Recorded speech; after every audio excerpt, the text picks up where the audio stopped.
Dear students, good morning. आज हम exercise 1.2 के क्वेश्चंस यहाँ पर सॉल्व करने वाले हैं। तो आओ शुरू करते हैं। सबसे पहले क्वेश्चन नंबर 1 ये है, show that the function f from R star to R star defined by f x is equal to 1/x is 1 and onto.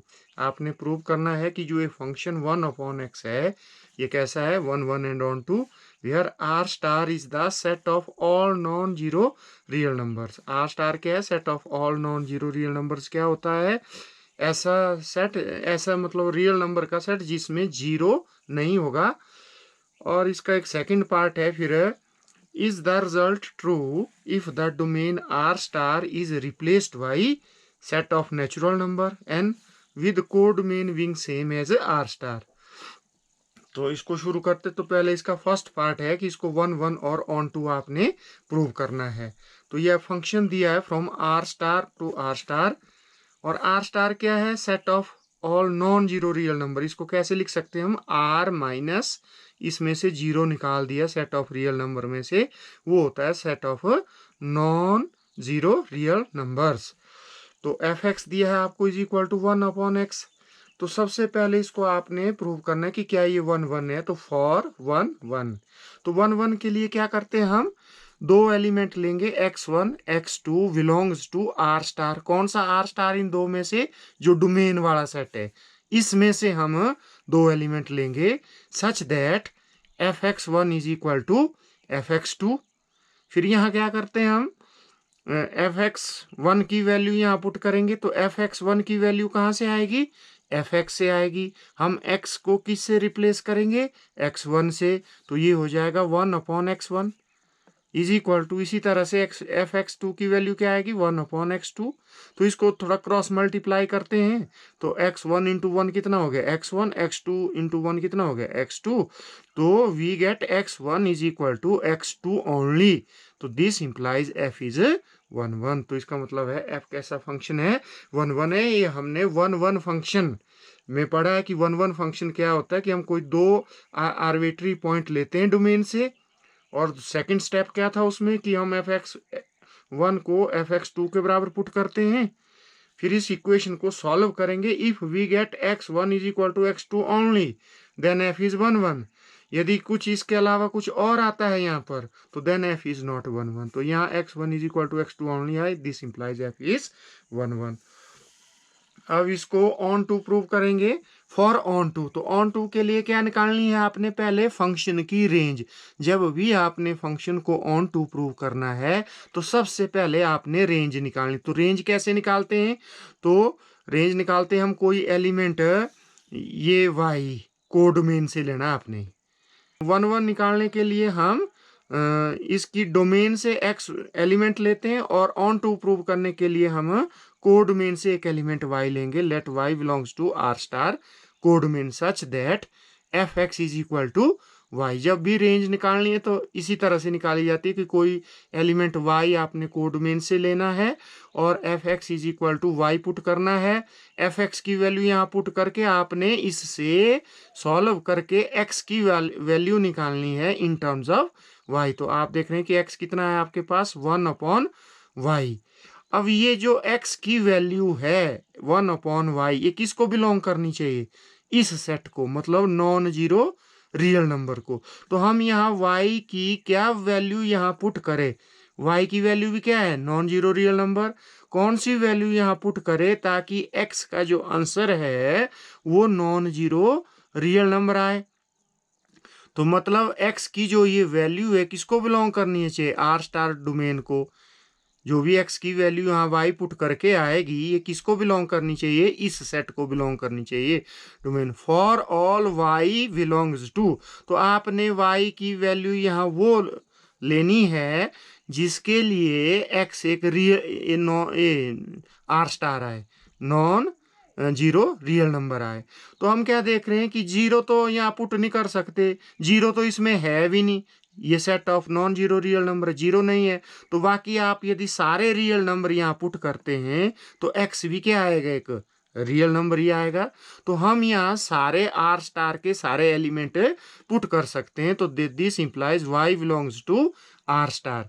आपने वही यहाँ एलिमेंट पुट करने हैं जो हम पुट कर सकते हैं। हम देख रहे हैं कि हम सारे एलिमेंट्स आर स्टार के इसमें पुट कर सकते हैं, तो इसलिए y belongs to R star ये रेंज होती है जो आप पुट कर सकते हैं। तो therefore range of f is equal to R star. Range निकाल दी। अब आपने कोड मेन क्या है आपके पास, आर स्टार है, तो रेंज ऑफ f किसके बराबर आई, कोड मेन के बराबर। यदि ऐसा आए तो f इज ऑन टू, यदि ये बराबर नहीं है तो वो ऑन टू फंक्शन नहीं होता है, तो बस f is onto, hence f is 1 1 and onto. तो इसका ये फर्स्ट पार्ट प्रूव हो गया। अब हम इसका सेकंड पार्ट प्रूव करेंगे कि सेकंड पार्ट क्या है। Is the result true if the domain R star is replaced by natural number. यदि डोमेन को यहाँ हम नेचुरल नंबर से रिप्लेस करें with codomain being same as R star, और कोड मेन आर स्टार रहेगी, फिर चेक करेंगे कि क्या 1 1 और ऑन टू है या नहीं है। तो f दिया है आपको n टू आर स्टार, हमने इस डोमेन को चेंज कर दिया, एफ एक्स है 1 अपॉन एक्स, तो फॉर 1 1। तो उसी तरह से आपने दो एलिमेंट लेने हैं x1 x2 belongs to n, मतलब डोमेन से, सच दैट मैं कई बार यहाँ डोमेन लिख देता हूँ, वो इसलिए लिखता हूँ कि यदि ये दोनों सेट सेम है, दोनों सेट सेम है, तो फिर यहाँ आपको मेंशन करना चाहिए कि आपने ये डोमेन से लिए है या कोड मेन से लिए। तो ये हम जब 1 1 प्रूव करते तो इनको डोमेन से लेते, तो belongs to n such that f x 1 is equal to f x 2 put कर दिया, एफ एक्स की 1 की वैल्यू तो 1/x1 आई, तो इसकी 1/x2 आई, क्रॉस मल्टीप्लाई किया तो we get x1 is equal to x2 only, तो f इज 1 1, तो f क्या हो गया 1 1 हो गया। तो फॉर ऑन टू, तो उसी तरह से let y belongs to R star, ये कोड मेन है, क्योंकि ये डिफरेंट है तो यहाँ कोड मेन लिखने की जरूरत तो नहीं है।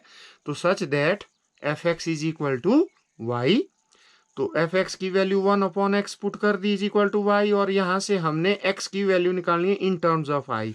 अब जो ये x की वैल्यू है x is equal to 1 upon y. अब हम कौन से रियल नंबर यहाँ भरें ताकि x का आंसर क्या है, एक नेचुरल नंबर, x क्या है नेचुरल नंबर। तो y की कौन कौन सी वैल्यू, हम क्या सारे रियल नंबर यहाँ पुट कर सकते हैं या कुछ एक पुट कर सकते हैं जिसके लिए x एक नेचुरल नंबर आए। तो ये जो आंसर है x is equal to 1 upon y, ये किसको बिलोंग करना चाहिए, n को। x की वैल्यू जो है वो किसको बिलोंग करनी चाहिए, नेचुरल नंबर को। तो for all y belongs to, अब यहाँ आपने कौन से एलिमेंट लिखने हैं, आपने वही यहाँ लिखने हैं रियल नंबर में से जिनको पुट करके x का आंसर एक नेचुरल नंबर आए। तो आप देख रहे हैं कि यदि मैं यहाँ 1 पुट करता हूँ, कितना करता हूँ 1, तो 1 पुट करके आंसर कितना आएगा 1 अपॉन 1 इज इक्वल टू 1। तो इसका मतलब मैं 1 पुट कर सकता हूँ क्योंकि x का आंसर एक नेचुरल नंबर आ रहा है। अब क्या मैं 2 पुट कर सकता हूँ, मैं 2 पुट कर सकता हूँ, जैसे x is equal to y 2 put कर दिया तो 1 अपॉन 2, क्या ये नेचुरल नंबर है, ये नेचुरल नंबर नहीं है, ये नेचुरल नंबर नहीं है। तो हम यहाँ 2 पुट नहीं कर सकते। और क्या पुट कर सकते हैं जिसके लिए x एक नेचुरल नंबर आए, क्योंकि ये रियल नंबर है, रियल नंबर में तो सारे नंबर होते हैं, तो 1 अपॉन 2 में पुट कर देता हूँ यहाँ। तो y की जगह में 1 अपॉन 2 पुट करके 2 ऊपर चला जाए, कितना है 2, ये नेचुरल नंबर, तो इसका मतलब मैं 1 अपॉन 2 पुट कर सकता हूँ, 1 अपॉन 3 पुट कर सकता हूँ, इसके अलावा कुछ नहीं पुट कर सकता। यदि आप y मान लो 3 पुट करते हैं तो इसका आंसर 1 अपॉन 3 आए, जो नेचुरल नंबर नहीं है। तो आप क्या क्या पुट कर सकते हैं, 1 पुट कर सकते हैं, 1 अपॉन 2, 1 अपॉन 3, 1 अपॉन 4। यदि y की वैल्यू आप ये पुट करते हैं यहाँ पर तो x का एक नेचुरल नंबर आएगा। तो ये होती है रेंज जो हम y की वैल्यू पुट कर सकते हैं। तो range of f is equal to 1 1 upon, ये रेंज आई। तो कोड मेन क्या थी इसकी, ये आर स्टार के बराबर है। तो हमने क्या देखा कि जो कोड मेन है वो रेंज के बराबर नहीं है, ये रेंज ऑफ f है, ये कोड मेन आर स्टार है, तो ये दोनों बराबर नहीं है। तो this implies f is not on to.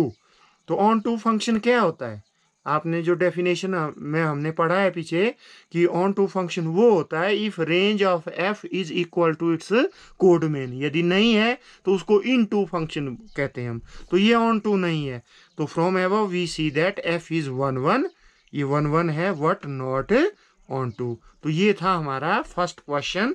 अब आया क्वेश्चन नंबर सेकंड का फर्स्ट पार्ट, एक्सरसाइज 1.2 का सेकंड का first part. Check the injectivity and surjectivity of the function.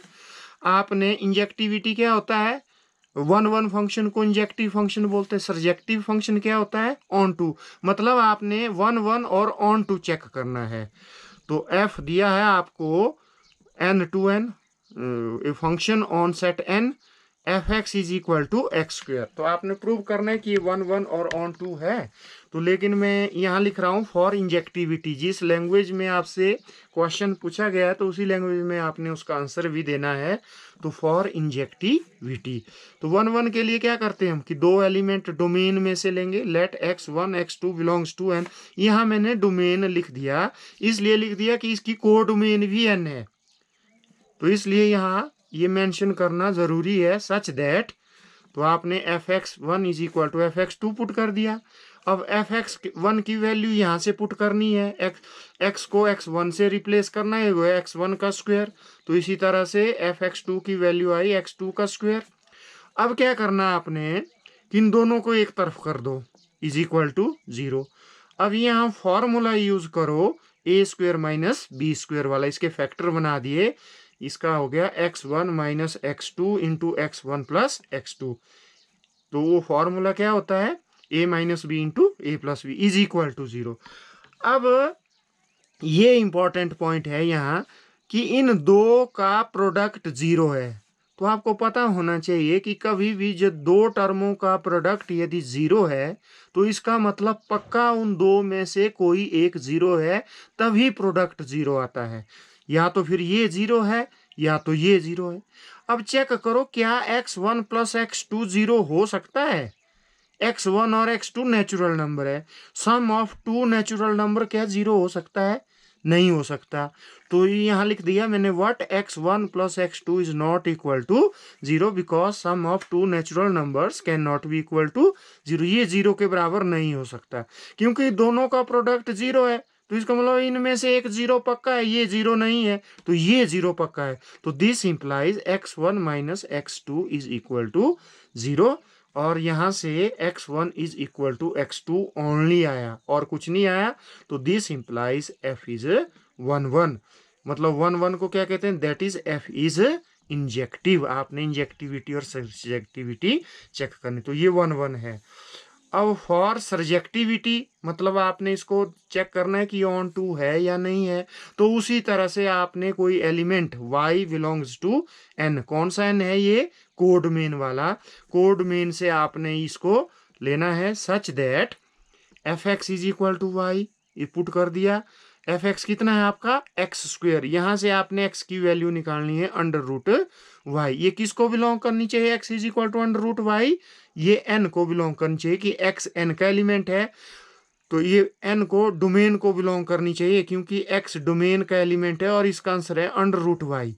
तो इसका आंसर क्या आना चाहिए पूरे का, ये एक नेचुरल नंबर आना चाहिए। तो नेचुरल नंबर आना चाहिए तो y की यहाँ क्या वैल्यू पुट की जाए ताकि x एक नेचुरल नंबर आए। तो for all y belongs to, क्या हम सारे नेचुरल नंबर यहाँ भर सकते हैं ताकि x का आंसर एक नेचुरल नंबर आए। मान लो 1 पुट कर दिया, 1 का अंडर रूट कितना आया 1, तो हम 1 पुट कर सकते हैं क्योंकि 1 एक नेचुरल नंबर है।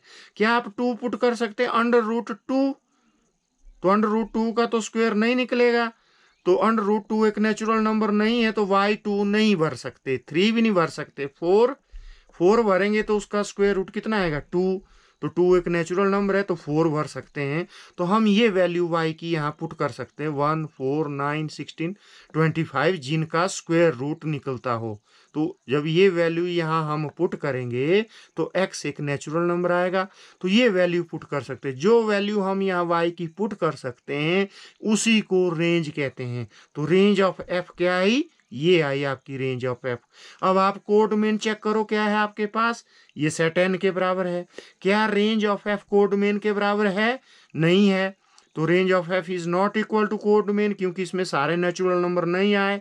तो this implies f is not onto, implies f is not surjective, कि एफ सर्जेक्टिव नहीं है। तो यहां से भी देखो 1 का ये एफ एक्स स्क्वेयर है, तो 1 का इमेज क्या आएगा 1, 2 का क्या आएगा 4, 3 का क्या आएगा 9। ये जैसे 2, 3, 4 ये सारे बच गए यहाँ, तो इसलिए ऑन टू फंक्शन नहीं है। तो ये था इसका फर्स्ट पार्ट। अब है क्वेश्चन नंबर सेकंड का second part, check injectivity and surjectivity of the function. ये दिया फंक्शन ऑन सेट जेड और फंक्शन वो सेम है f x is equal to x square. तो फॉर इंजेक्टिविटी मतलब 1 1 के लिए आपने प्रूव करना है। तो उसी तरह से let x1 x2 belongs to z, domain से हमने कोई दो एलिमेंट लेने हैं such that f x one is equal to f x two के बराबर पुट करना है। यहाँ एफ एक्स वन की वैल्यू पुट कर दी, यहाँ एफ एक्स टू की वैल्यू पुट कर दी। कहाँ से आएगी? एफ एक्स से आएगी। एक्स वन को एक्स वन से रिप्लेस करना है, तो एक्स वन का स्क्वायर, इसी तरह से ये आया। अब दोनों को एक तरफ कर दो, इज इक्वल टू 0। इसके फैक्टर बना दिए, इज इक्वल टू 0। इन दोनों का प्रोडक्ट 0 है, तो या तो फिर ये 0 हो सकता है या ये 0 हो सकता है। अब देखो ये x1 x2 किसको बिलोंग कर रहे हैं? ये है इंटीजर। इंटीजर में क्या होता है कि पॉजिटिव नंबर भी होते हैं और नेगेटिव नंबर भी होते हैं। तो इसका मतलब x1 प्लस x2 क्या 0 हो सकता है? हो सकता है। क्यों? क्योंकि इंटीजर में पॉजिटिव और नेगेटिव नंबर भी हो जाते हैं। जैसे मान लो x1 2 है और x2 -2 है, तो दोनों का सम क्या हो जाएगा 0। तो इसका मतलब है कि जब आपके पास पॉजिटिव और नेगेटिव नंबर हो सेट में, तो इसका मतलब ये दोनों जो है ये 0 हो सकते हैं। तो दिस इंप्लाइज आइदर ये इज इक्वल टू 0 और ये इज इक्वल टू 0, दोनों 0 हो सकते हैं यहाँ। तो दिस इंप्लाइज यहाँ से x1 is equal to x2 आया एंड यहाँ से x1 is equal to -x2 आया। तो यहाँ x1 is equal to x2 only नहीं आया, यहाँ कुछ और भी आ गया आपके पास। तो this implies f is not injective. ये इंजेक्टिव 1 1 नहीं है। 1 1 कब होता है? जब ये हमारे पास सिर्फ ये आए। तो यहाँ x1 is equal to -x2 के बराबर भी आ रहा है, तो इसलिए f इज नॉट इंजेक्टिव। तो ये पॉइंट यहाँ इंपॉर्टेंट है।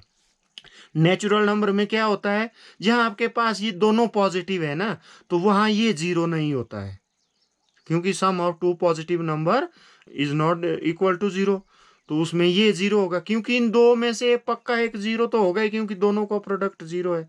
तो यहाँ ये भी 0 हो सकता है या ये भी 0 हो सकता है। तो यहाँ से ये दो वैल्यू आई, इसलिए f जो है वो 1 1 फंक्शन नहीं है। तो फॉर सर्जेक्टिविटी मतलब ऑन टू कैसे प्रूव करेंगे? तो उसी तरह से हम कोई एलिमेंट y लेंगे, कहाँ से?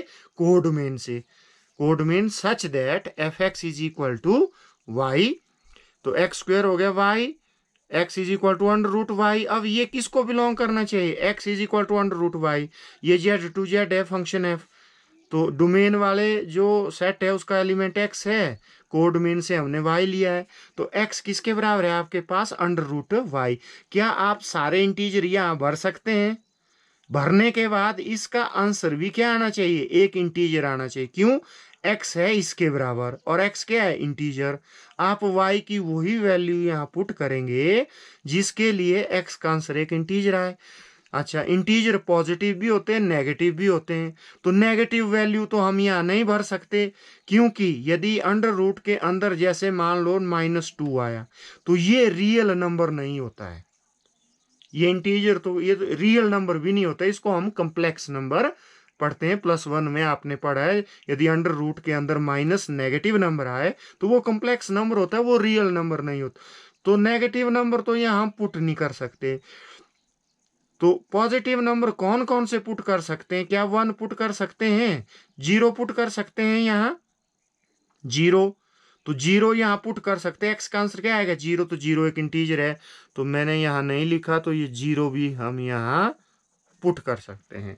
0 भी पुट कर सकते हैं, क्योंकि 0 एक्स के आंसर 0 आएगा। 1 पुट कर सकते हैं, 1 का अंडर रूट कितना आता है 1, तो 1 भी पुट कर सकते हैं। 2 पुट कर सकते हैं तो अंडर रूट 2 आएगा, तो अंडर रूट 2 तो नेचुरल नंबर नहीं है, तो एक्स अंडर रूट 2 यहाँ नहीं है, तो 2 नहीं पुट कर सकते, 3 नहीं पुट कर सकते, 4 पुट कर सकते हैं।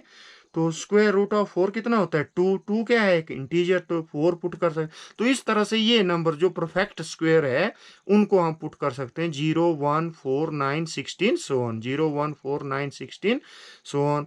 तो ये जो आई रेंज, इसकी जो वैल्यू हम y की यहाँ पुट कर सकते हैं वो आई फंक्शन की रेंज। और कोडमेन क्या है z, क्या रेंज ऑफ f कोडमेन के बराबर है, नहीं है, तो this implies f is not surjective, f surjective नहीं है। अब आया क्वेश्चन 2 का third part, check the injectivity and surjectivity of the function. ये है सेट ऑन आर दिया है, फंक्शन वही है एक्स स्क्वायर। तो फॉर इंजेक्टिविटी तो 2 एलिमेंट ले लिए हमने, x1 x2 belongs to R domain से। तो यहाँ मैं इसलिए डोमेन लिख रहा हूँ क्योंकि आपके पास कोड मेन भी आर है, तो इसको डिफ्रेंशिएट करने के लिए यहाँ such that fx1 is equal to fx2 put कर दिया। अब fx1 की वैल्यू पुट कर दी, कैसे, x1 को यहाँ x को x1 से रिप्लेस करके x1 का स्क्वायर आएगा, fx2 के x2 इनको एक तरफ कर दिया, दोनों के हमने क्या बना दिए यहाँ फैक्टर बना दिए इज इक्वल टू 0। अब चेक करो रियल नंबर में कैसे एलिमेंट होते हैं, पॉजिटिव भी होते हैं और नेगेटिव भी होते हैं। यदि नेगेटिव भी होते हैं तो तब ये भी 0 हो सकता है, ये भी 0 हो सकता है। क्यों, यदि मान लो x1 3 है, x2 -3 है, तो इनका सम क्या आएगा 0, क्योंकि दोनों का प्रोडक्ट 0 है। तो इसका मतलब ये तो 100% पक्का है कि इन दो में से कोई एक 0 के बराबर है। तो ये भी 0 हो सकता है, ये भी 0 हो सकता है। तो either this is equal to 0 और दिस इज इक्वल टू 0। यहाँ से x1 की वैल्यू x2 आई और यहाँ से x1 is equal to -x2 आया। तो क्योंकि 1 1 कौन सा फंक्शन होता है, if we get x1 is equal to x2 only, यदि इसके अलावा कुछ और आए तो वो 1 1 नहीं होता है।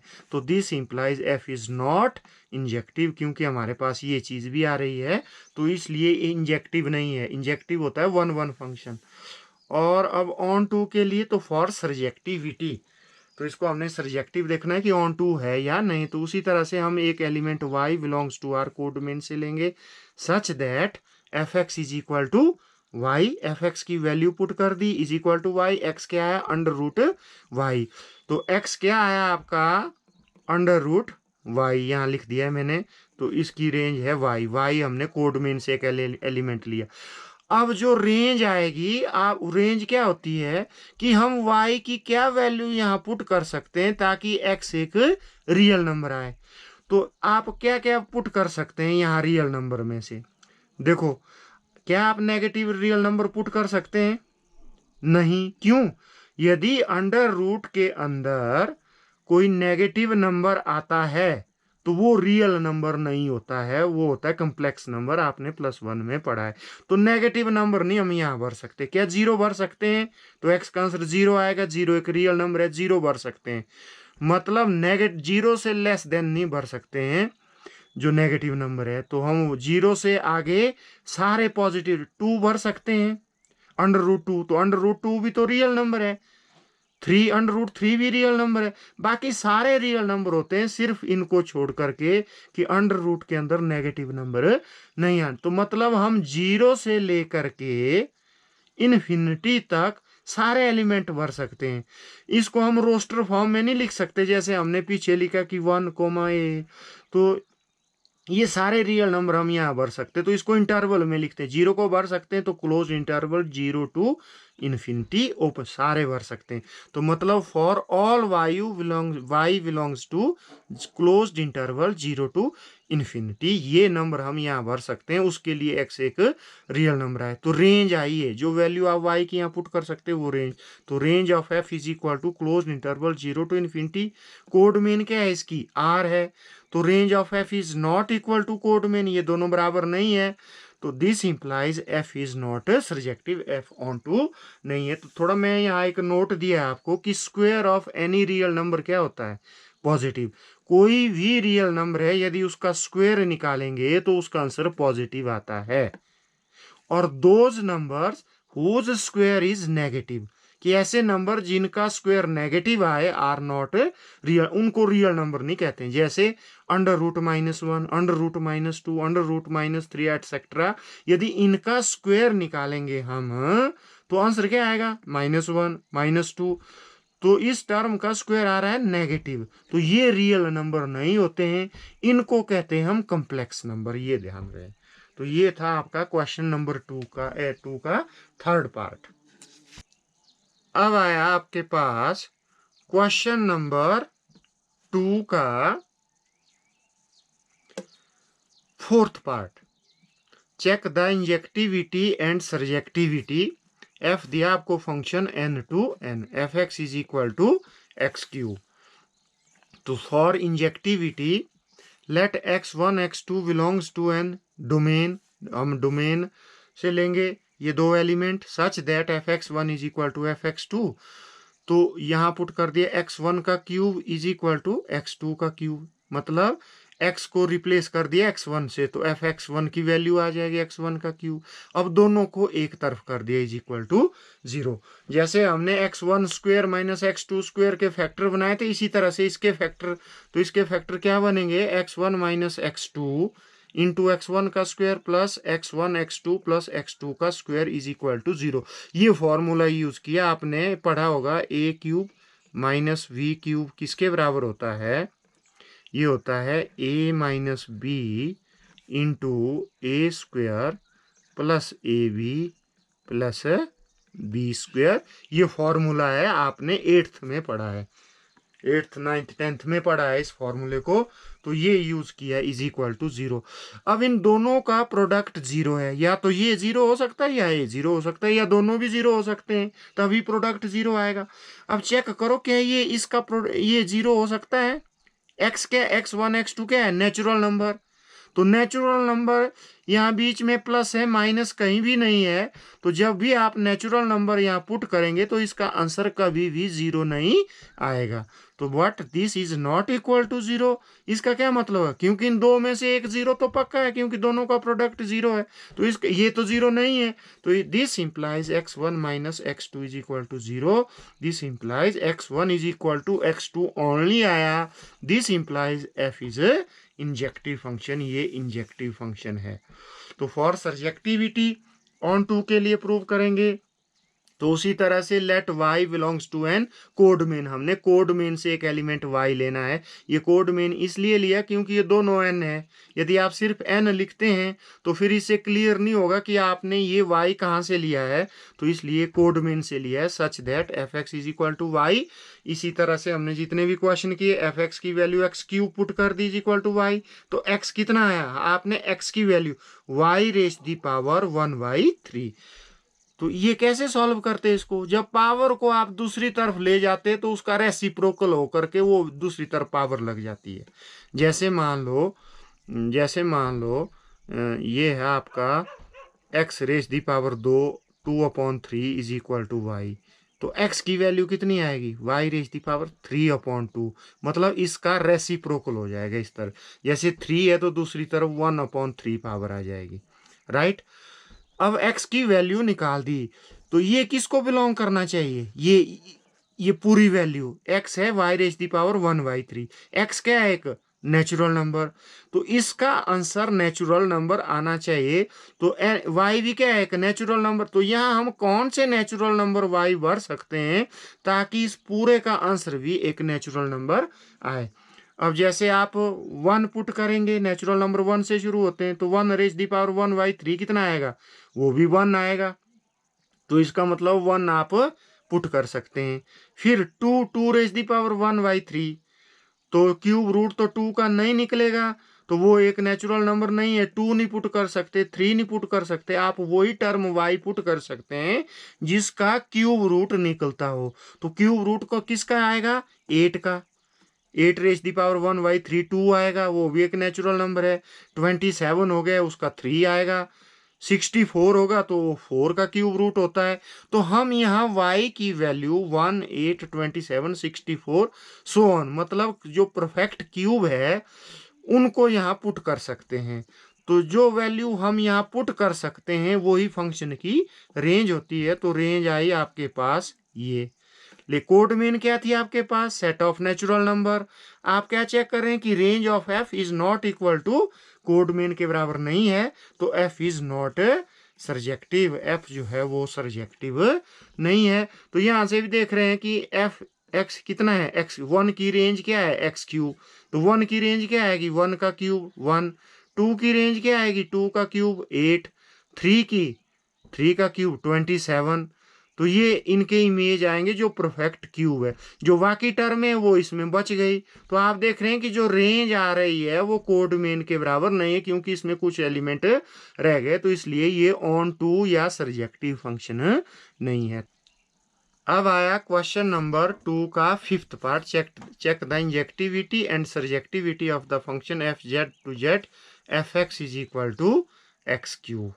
तो for injectivity let x1 x2 belongs to z codomain से लिया such that fx1 is equal to fx2, x1 का cube is equal to x2 का क्यूब। मतलब fx1 की वैल्यू यहाँ से पुट कर दी, fx2 की भी यहाँ से पुट कर दी, x को x2 से रिप्लेस कर दिया, दोनों को एक तरफ कर दिया इज इक्वल टू 0। और यहाँ मैंने इसके क्या बना दिए, फैक्टर बना दिए इज इक्वल टू 0। मतलब या तो ये 0 है या तो ये 0 है। ये ध्यान रखना आपने, यदि यहाँ पॉजिटिव नेगेटिव नंबर दोनों भी हो तो ये टर्म 0 के बराबर नहीं होती है। जब ये क्यूब वाले में हम खोलते हैं तो ये कभी भी 0 नहीं होती है, ये ध्यान रखना। This is not equal to 0, तो इसका मतलब है ये 0 है। x1 is equal to x2, f is injective. अब बात ये रही कि आप बोलेंगे सर हमने जो पीछे पढ़ा कि x1 प्लस x2 वो 0 होता है, ये क्यों नहीं हो सकता 0? तो ये इसलिए नहीं 0 हो सकता कि इसकी एक्सप्लेनेशन में आपको यहाँ दे रहा हूँ। तो इसको एग्जाम में आपको इस तरह से लिखने की आवश्यकता नहीं है, आप ये यही लिखेंगे कि ये 0 नहीं होता है। तो मैं इसको आपको बता रहा हूँ कि ये 0 क्यों नहीं है। जैसे ये है तो मैं यहाँ क्या कर रहा हूँ कि मैं यहाँ स्क्वायर कंप्लीट कर रहा हूँ इन दो टर्म से। इसको मैंने जैसे ए स्क्वायर ले लिया और इसको 2ab ले लिया, ठीक है, ये x2 अलग रख दिया। तो यहाँ क्या चीज ऐड करनी पड़ेगी मेरे को, प्लस b का स्क्वायर जब स्क्वायर कंप्लीट करना है। तो x1 का स्क्वायर प्लस इसको मैंने 2ab बनाना है, तो 2x1 x2, ये 2 अपनी तरफ से लिख दिया तो यहाँ डिवाइड भी कर दिया।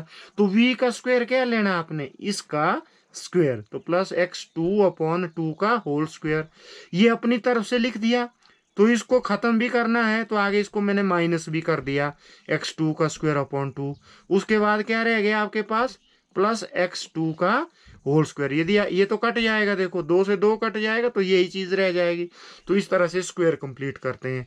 अब ये जो यहाँ से यहाँ तक हुई ये क्या हो गया, a प्लस क्यों 2ab प्लस b का स्क्वायर, तो ये हो गया a प्लस b का होल स्क्वायर, मतलब ये और इसका होल स्क्वायर हो गया, प्लस x2 स्क्वायर मैंने पहले लिख दिया, माइनस इसका आंसर कितना है x2 स्क्वायर अपॉन 4, और इनको इकट्ठा कर दिया, 4 एलसीएम ले लिया, ये माइनस ये तो इसका स्क्वायर है, तो ये आ गया आपके पास 3x2 स्क्वायर अपॉन 4।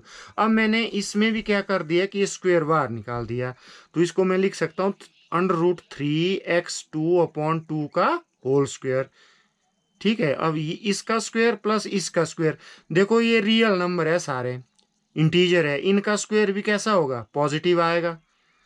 इसका आंसर भी क्या आएगा, स्क्वायर करके पॉजिटिव आएगा। Sum of two positive number can not be equal to 0, ये 0 के बराबर नहीं हो सकता है।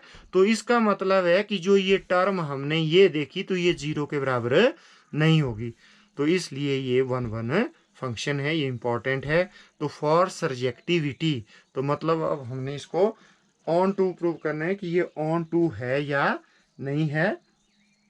तो let y belongs to z codomain से लिया such that fx is equal to y. तो fx कितना दिया है, x cube is equal to y, x कितना आया, y रेज दी पावर 1/3।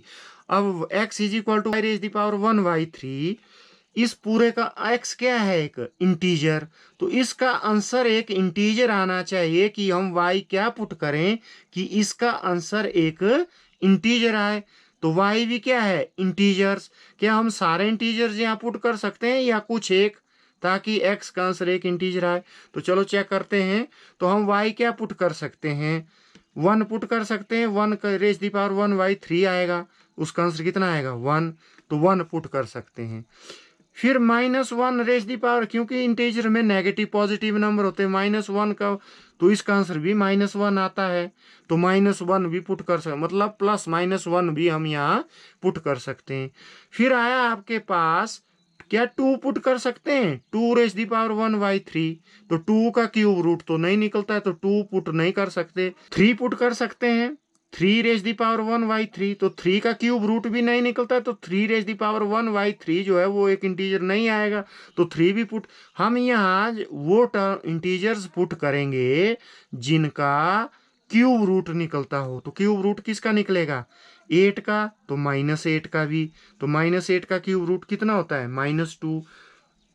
देखो ना, -8, तो 2 into -2 into -2 raise the power 1 by 3 होता है ना ऐसे, -8 के क्योंकि मल्टीप्लाई करेंगे तो -8 ही आएगा, तो ये हो गया -2 raise the power 3 raise the power 1 by 3, ये 3 से 3 कट जाएगा, तो -2 रह जाएगा। तो मतलब कहने का ये है कि हम वो टर्म यहाँ पुट कर सकते हैं जो परफेक्ट क्यूब हो। इंटीजर में पॉजिटिव नंबर भी होते, नेगेटिव भी होते, तो +-1 भर सकते हैं, +-8 +-27 +-64 यहाँ भर सकते हैं। एक चीज और भी भर सकते हैं हम, क्या भर सकते हैं यहाँ, जीरो भी भर सकते हैं। तो मैंने यहाँ 0 नहीं लिखा, तो आपने यहाँ 0 भी लिखना है, 0 भी भर सकते हैं हम यहाँ। तो ये जो वैल्यू y की यहाँ पुट कर सकते हैं वो रेंज होती है ऑफ f, तो ये आई रेंज ऑफ f। तो कोड मेन क्या है, जेट। हम देख रहे हैं कि कोड मेन जो है वो रेंज के बराबर नहीं है, तो this implies f is not surjective, f जो है वो ऑन टू नहीं है। तो यहाँ मैंने एक डायग्राम बनाई है, जैसे -1 का इमेज क्या आएगा, -1, 1 का इमेज क्या है 1, -2 का क्या आएगा -8, 2 का कितना आएगा 8, क्योंकि x इज है x क्यूब। ठीक है, तो इनका आप क्यूब लिखते जाओ, वो आगे जैसे 1 पुट करेंगे तो 1 का क्यूब कितना आएगा 1, 1 का इमेज 1, 3 पुट करेंगे तो 3 का क्यूब कितना 27, तो 3 का इमेज 27 आएगा। तो -3 पुट करेंगे तो -3 का क्यूब कितना आता है -27। तो इस तरह से भी आप इसको शो कर सकते हैं। तो f इज नॉट सरजेक्टिव। तो ये हो गया आपका क्वेश्चन नंबर 2 का 5th पार्ट। अब आया आपके पास एक्सरसाइज 1.2 का 3rd क्वेश्चन कि prove that the greatest integer function, ये ग्रेटेस्ट इंटीजर फंक्शन दिया f on set r to r given by fx is equal to greatest integer is neither 1 1 nor on 2 where this denotes the greatest integer less than or equal to x। ये greatest integer function है, आपने check करना है कि ये check करना है कि ये ना 1 1 है ना ही ये ऑन 2 है। तो ग्रेटेस्ट इंटीजर फंक्शन के बारे में आपने काफ़ी डिटेल में पीछे पढ़ा है, तो इसका मैंने वीडियो बनाया है, आप प्लेलिस्ट में इसके वीडियो को देख सकते हैं कि ग्रेटेस्ट इंटीजर फंक्शन क्या होता है। तो ये f on set of real number दिया, f x is equal to greatest integer function of x। तो फॉर 1 1, तो जब भी आप जो आपके पास ग्रेटेस्ट इंटीजर फंक्शन होता है, सिग्नम फंक्शन होता है, मॉडुलस फंक्शन होता है, तो वहाँ आपने x1 x2 नहीं लेना है, वहाँ कोई नंबर लेने हैं, 2 एलिमेंट रियल नंबर के। तो मैं ले रहा हूँ 3.2 and 3.9 belongs to R domain से। तो आप क्या देख रहे हैं कि f 3.2 का इमेज कितना आएगा इसका, तो इसमें लिख दिया 3.2, तो इसका आंसर कितना आएगा 3। ये आपने ग्रेटेस्ट इंटीजर फंक्शन में पढ़ा है। क्यों आएगा 3, जैसे जितने भी एलिमेंट होते हैं 0 और 1 के बीच में, 0 और 1 के सबका आंसर क्या आता है 0, जो उसके लेफ्ट साइड वाला इंटीजर है, क्योंकि जो भी आउटपुट आएगा ग्रेटेस्ट इंटीजर पुट में, जो आउटपुट आएगा वो एक इंटीजर होता है। जैसे आपने 0.4 की वैल्यू निकालनी है, तो उसकी वैल्यू की 0.4 कहाँ आएगा 0 और 1 के बीच में कहीं, तो उसका आंसर क्या आएगा आगे जो उसकी लेफ्ट साइड वाला इंटीजर है 0।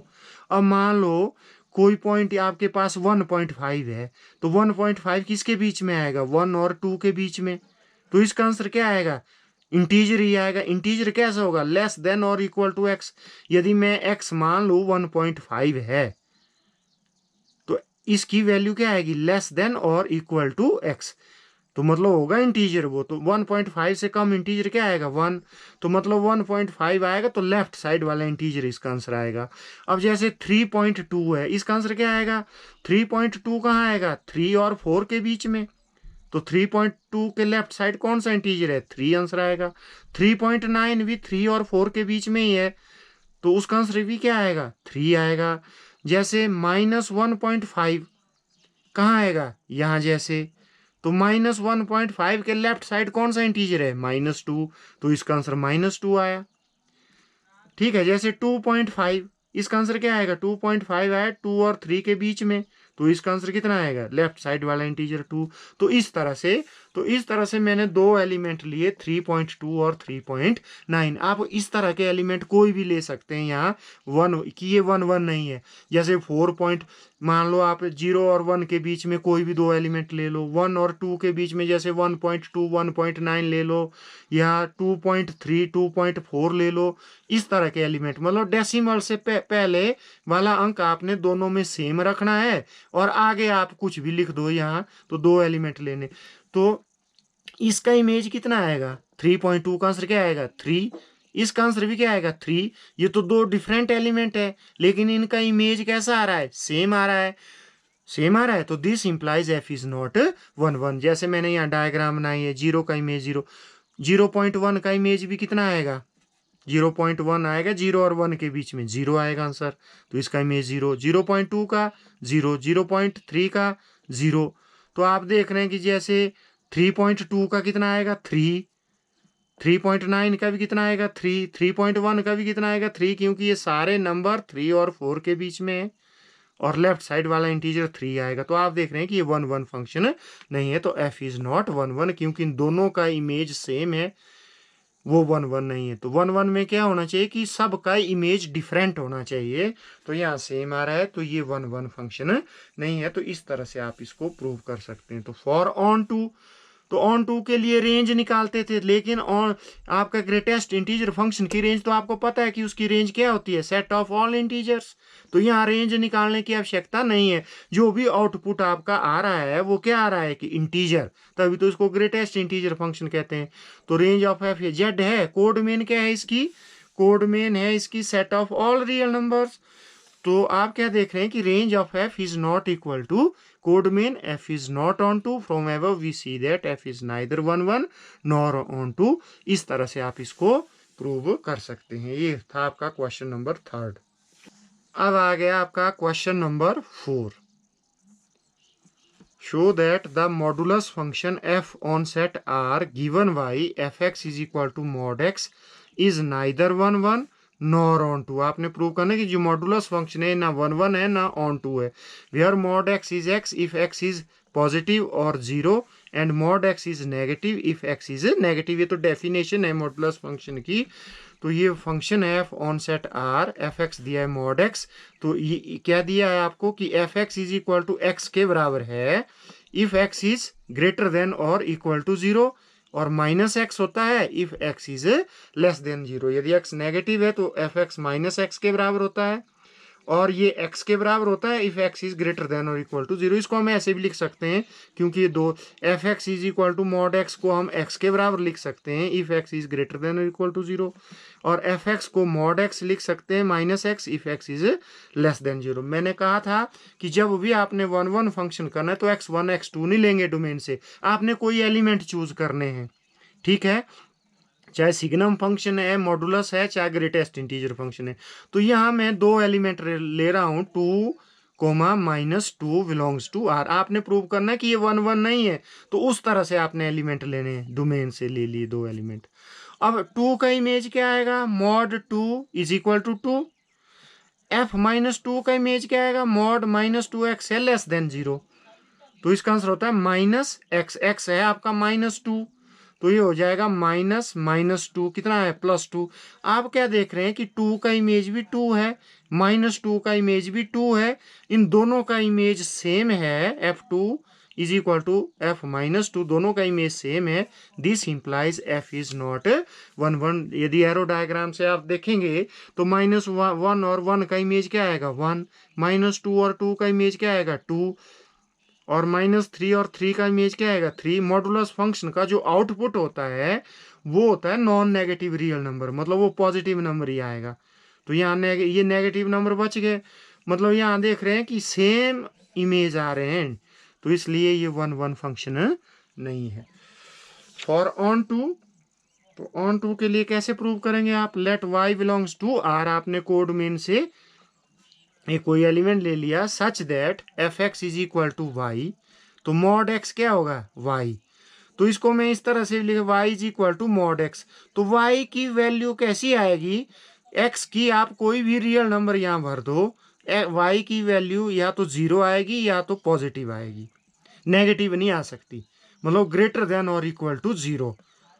तो मतलब वाई किसको बिलोंग करेगा, इसको मैंने इंटरवल में लिख दिया, जैसे ये है ग्रेटर देन और इक्वल टू जीरो का मतलब जीरो से इधर को ग्राफ, मतलब zero to infinity, closed interval zero to infinity. तो रेंज आई आपकी zero to infinity, codomain है आर, तो range of f is not equal to codomain, this implies f is not onto, तो f is neither one one nor, इस तरह से आप कर सकते हैं।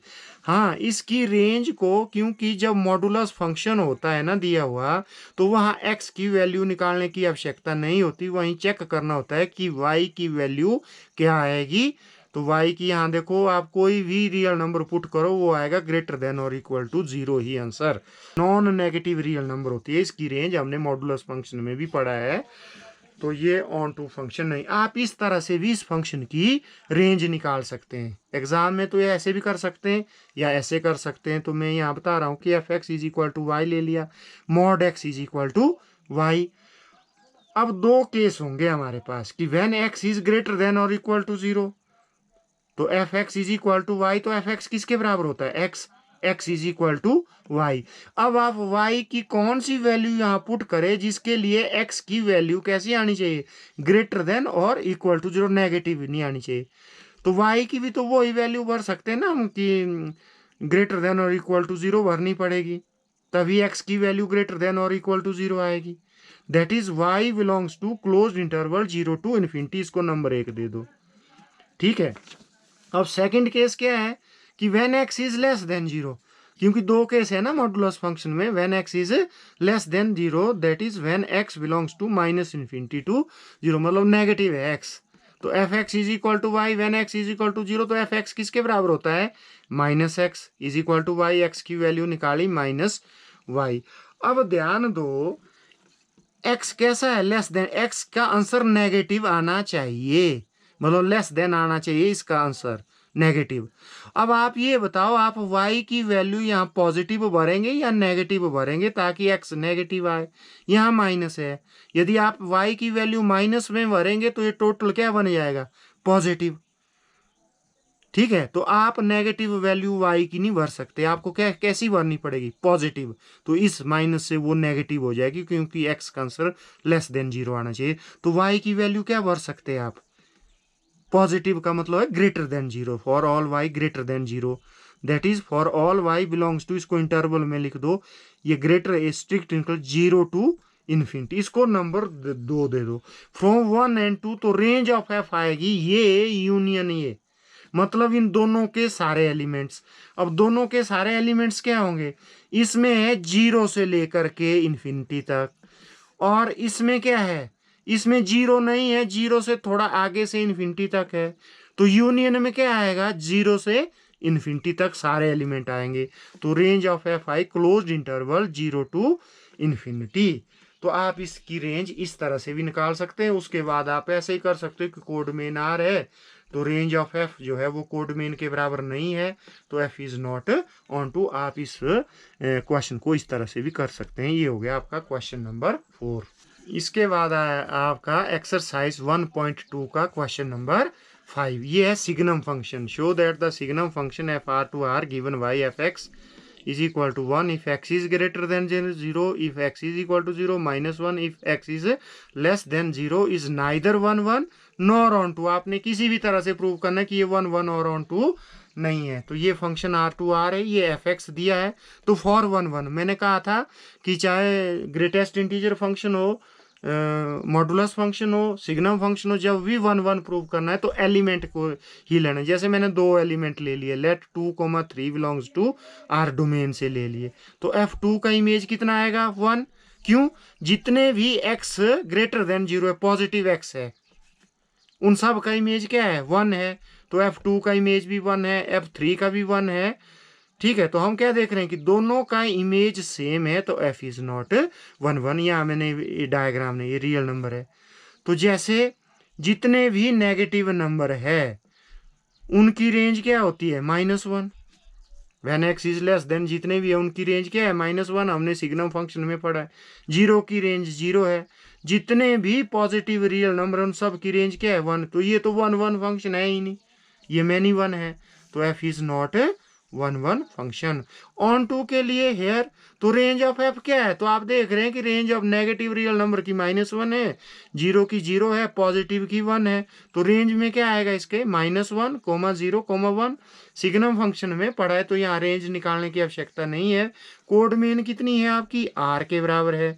तो आप देख रहे हैं कि range of f is not equal to codomain. तो this implies f is not onto, कि f ऑन टू नहीं है। From above we see that f is neither 1 1 nor onto. तो ये था क्वेश्चन नंबर 5। इसके आगे हम नेक्स्ट वीडियो में जो नेक्स्ट क्वेश्चन रह गए हैं उनको करेंगे। तो यदि आपको बच्चों ये वीडियो अच्छा लगा हो तो आप इसको ज़रूर लाइक करें और अपने फ्रेंड्स को भी शेयर करें। Thank you and have a nice day.